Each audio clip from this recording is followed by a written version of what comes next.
یعنی کوفہ سٹی جو آج کل کا ہے بغداد کے اندر، یہ بیسیکلی قوم نوح کا علاقہ جو تھا یہیں پر تھا یہ. اور ان کا جو کشتی ہے جو ٹھہری ہے جا کے نوح علیہ السلام کی، تو یہ اوپر آپ کو یہاں پہ نظر آ رہا ہے میرا کرسر، یہ جودی ہے. یہ بالکل نیچے جو ہے ایک کوفہ نظر آ رہا ہے جہاں پہ یہ قوم تھی، اور بالکل اوپر آپ کو یہ جودی نظر آ رہا ہے، یہ جہاں پر جا کے کشتی ٹھہری ہے. یعنی کہ یہاں سے یہ پانی اس پورے علاقے کے اندر بھر گیا ہے، جتنا بھی علاقہ آپ کے سامنے ہے اس وقت. اس میں خاص طور پہ آپ کو یہ موجودہ بغداد نظر آ رہا ہے، دجلہ، دریائے دجلہ ہے، اور یہ لیفٹ سائڈ پہ دریائے فرات ہے. اور یہ الجزیرہ کا علاقہ جسے آپ الجزیرہ ابھی پڑھ رہے تھے نا آپ، تو اس سے کنفیوز نہیں ہوں. یہ الجزیرہ کا علاقہ بیسیکلی عراق کے اندر جو دجلہ اور فرات کا درمیانی علاقہ ہے، تو وہ جو ہے یہ الجزیرہ کا علاقہ ہے. یہ وہ جو بات آ رہی تھی نا ابھی کہ مسلمانوں نے جب الجزیرہ کے علاقے کو فتح کیا، تو وہ جب کوہ جودی کے قریب پہنچے تو وہاں پہ انہوں نے کشتی جو ہے وہ دیکھی تھی جزیرہ ابن عمر کے پاس. تو یہ وہ علاقہ ہے پورا. اس طرف ایران نظر آ رہا ہے، شام نظر آ رہا ہے، اور یہ عراق کا علاقہ نظر آ رہا ہے. بس یہ میں صرف آپ کو ایک انڈرسٹینڈنگ دینا چاہ رہا تھا اس کی. تو اس کے بعد پھر ہم جو ہے وہ واپس چلتے ہیں مطالعے پہ اپنے، اور یہاں سے ہم انشاءاللہ اب جو تشریح ہے وہ پڑھیں گے انشاءاللہ. ساجد بھائی آپ پڑھیں گے؟ اویلیبل ہیں آپ؟ جی حامد بھائی انشاءاللہ. جی ٹھیک ہے ساجد بھائی.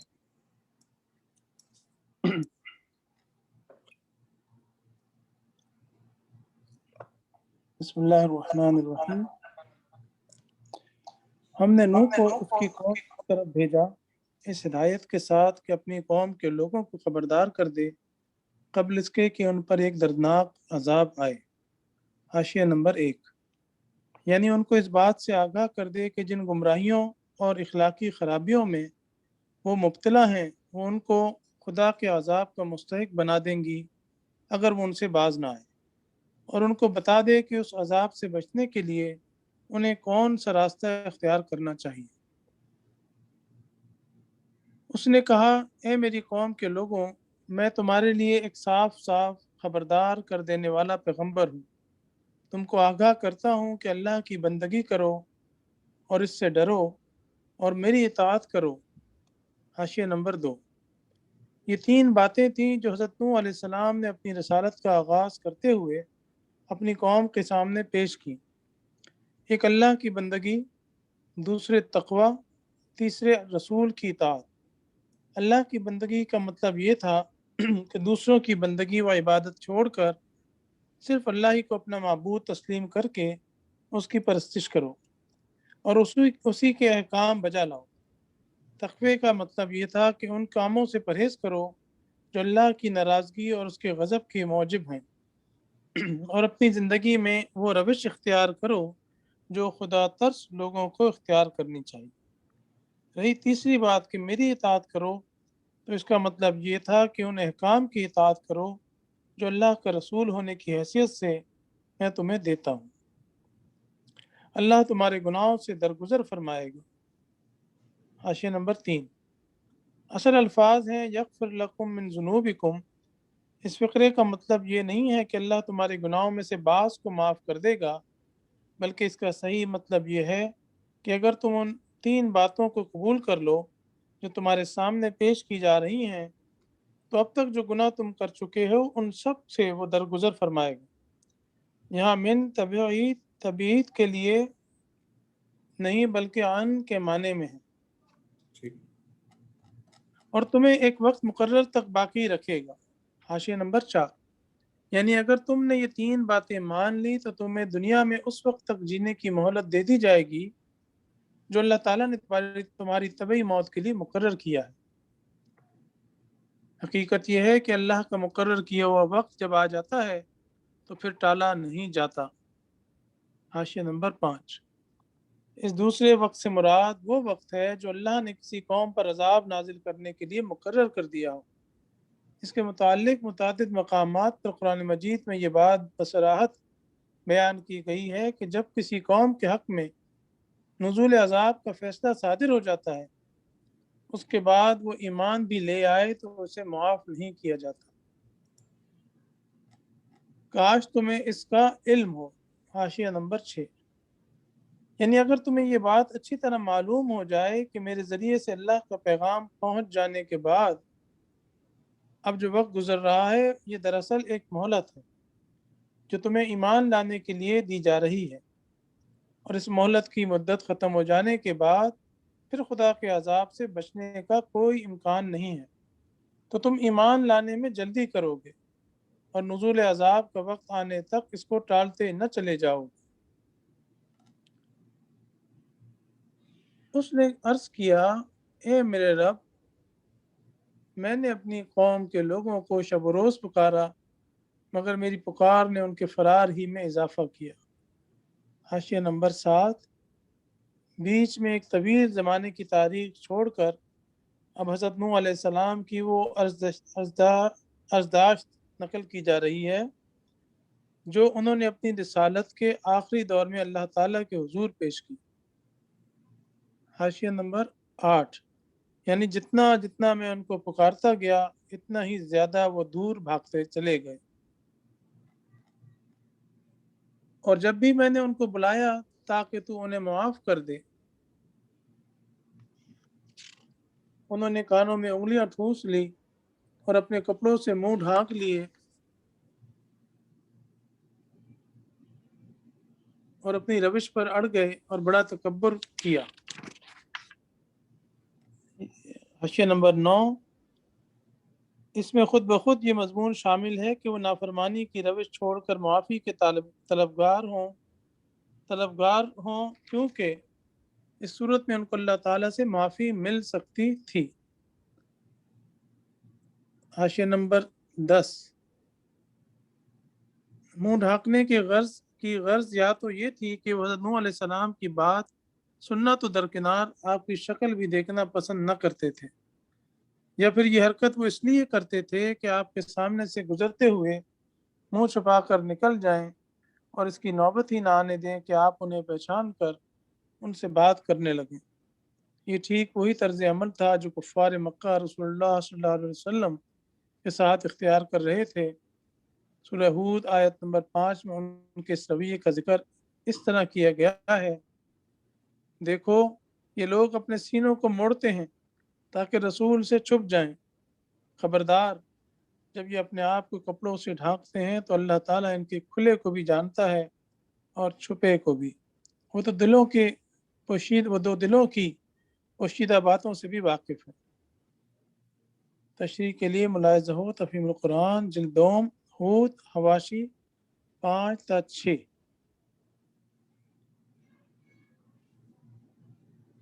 حاشیہ نمبر 11۔ جی تکبر سے مراد یہ ہے کہ انہوں نے حق کے آگے سر جھکا دینے اور خدا کے رسول کی نصیحت قبول کر لینے کو اپنی شان سے گری ہوئی بات سمجھی۔ مثال کے طور پر اگر کوئی بھلا آدمی کسی بگڑے ہوئے شخص کو نصیحت کرے اور وہ جواب میں سر جھٹک کر اٹھ کھڑا ہو اور پاؤں پٹکتا ہوا نکل جائے تو یہ تکبر کے ساتھ کلام نصیحت کو رد کرنا ہوگا۔ پھر میں نے ان کو ہانکے پکارے دعوت دی، پھر میں نے ان کو اعلانیہ بھی تبلیغ کی اور چپکے بھی سمجھایا۔ میں نے کہا اپنے رب سے معافی مانگو، بے شک وہ بڑا معاف کرنے والا ہے، وہ تم پر آسمان سے خوب بارشیں برسائے گا، تمہیں مال اور اولاد سے نوازے گا، تمہارے لیے باغ پیدا کرے گا اور تمہارے لیے نہریں جاری کر دے گا۔ حاشیہ نمبر 12۔ یہ بات قرآن مجید میں متعدد مقامات پر بیان کی گئی ہے کہ خدا سے بغاوت کی روش صرف آخرت ہی میں نہیں دنیا میں بھی انسان کی زندگی کو تنگ کر دیتی ہے، اور اس کے برعکس اگر کوئی قوم نافرمانی کے بجائے ایمان و تقوی اور احکام الہی کی اطاعت کا طریقہ اختیار کر لے تو یہ آخرت ہی میں نافع نہیں ہے بلکہ دنیا میں بھی اس پر نعمتوں کی بارش ہونے لگتی ہے۔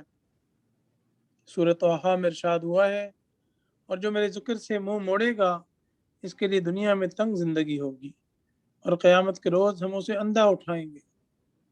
آیت نمبر 124۔ سورہ مائدہ میں فرمایا گیا ہے، اگر ان اہل کتاب نے تورات اور انجیل اور ان دوسری کتابوں کو قائم کیا ہوتا جو ان کے رب کی طرف سے ان کے پاس بھیجی گئی تھی تو ان کے لیے اوپر سے رزق برستا اور نیچے سے ابلتا۔ آیت نمبر 66۔ سورہ اعراف میں فرمایا اور اگر بستیوں کے لوگ ایمان لاتے اور تقوی کی روش اختیار کرتے تو ہم ان پر آسمان اور زمین سے برکتوں کے دروازے کھول دیتے۔ آیت نمبر 96۔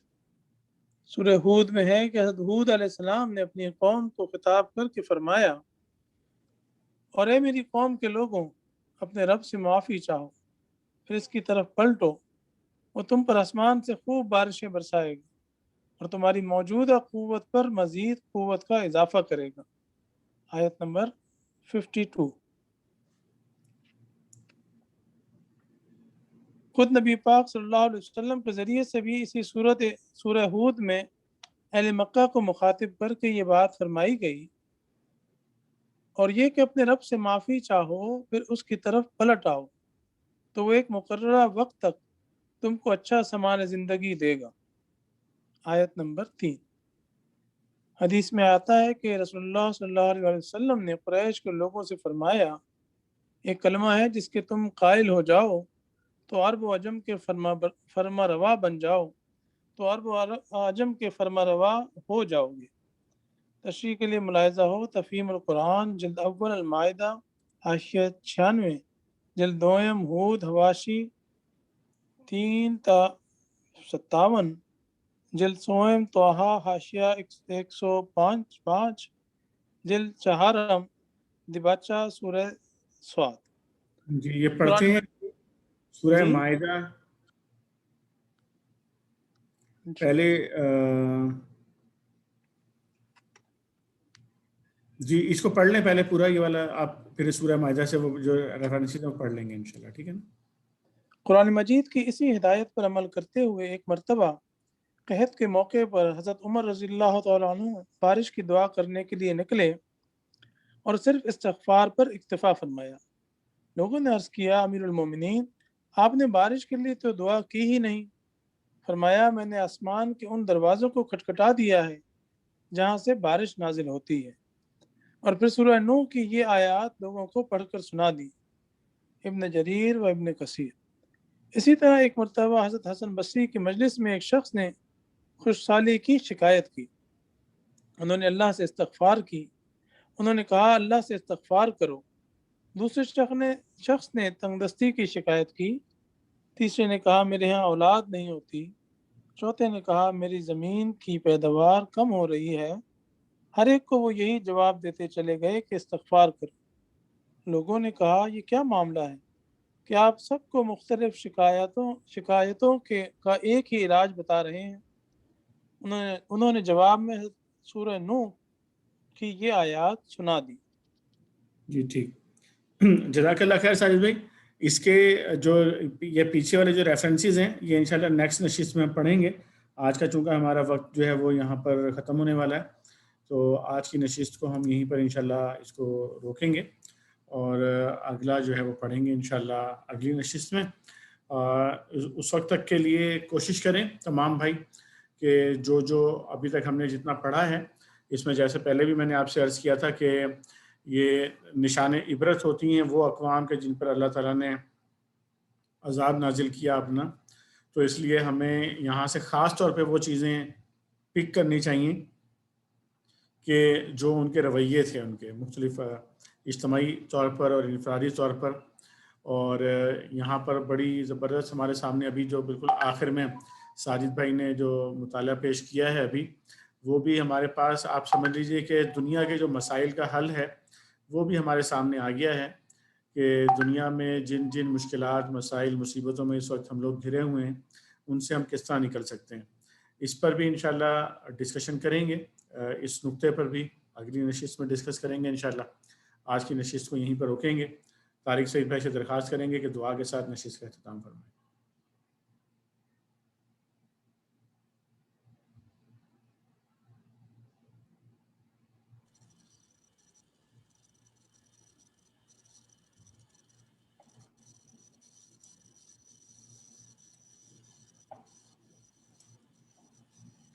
طارق بھائی آپ ہیں ہمارے ساتھ؟ آپ کا مائک بند ہے. جی جی دعا کرنی تھا. جی جی دعا کے ساتھ اختتام کریں گے انشاءاللہ اور اگلی بسم اللہ نشست میں. الرحمن الرحیم. الحمدللہ رب العالمین والصلاة والسلام علی خاتم النبیین. ربنا ظلمنا انفسنا وان لم تغفر لنا وترحمنا لنکونن من الخاسرین. لا الہ الا انت سبحانک انی کنت من الظالمین. استغفر اللہ ربی من کل ذنب واتوب علیہ. استغفر اللہ الذی لا الہ الا هو الحی القیوم واتوب علیہ. رب اغفر وارحم وانت خیر الراحمین. رب اغفر وارحم وانت خیر الراحمین. اللہم انک عفو کریم تحب العفو فاعف عنا. ربنا آتنا فی الدنیا حسنۃ وفی الآخرۃ حسنۃ وقنا عذاب النار وادخلنا الجنۃ مع الابرار یا عزیز یا غفار یا رب العالمین. ربی اجعلنی مقیم الصلاۃ ومن ذریتی ربنا وتقبل دعا. ربنا اغفر لی ولوالدی وللمؤمنین یوم یقوم الحساب. ربی ارحمہما کما ربیانی صغیرا. ربی ارحمہما کما ربیانی صغیرا. ارحمہما کما ربیانی صغیرا. ربنا لا تزغ قلوبنا بعد إذ هديتنا وهب لنا من لدنك رحمة إنك أنت الوهاب. يا مقلب القلوب ثبت قلوبنا على طاعتك. يا مقلب القلوب ثبت قلوبنا على دينك. صلى الله على خير خلقه محمد وآله وأصحابه أجمعين برحمتك يا أرحم الراحمين. آمین یا رب.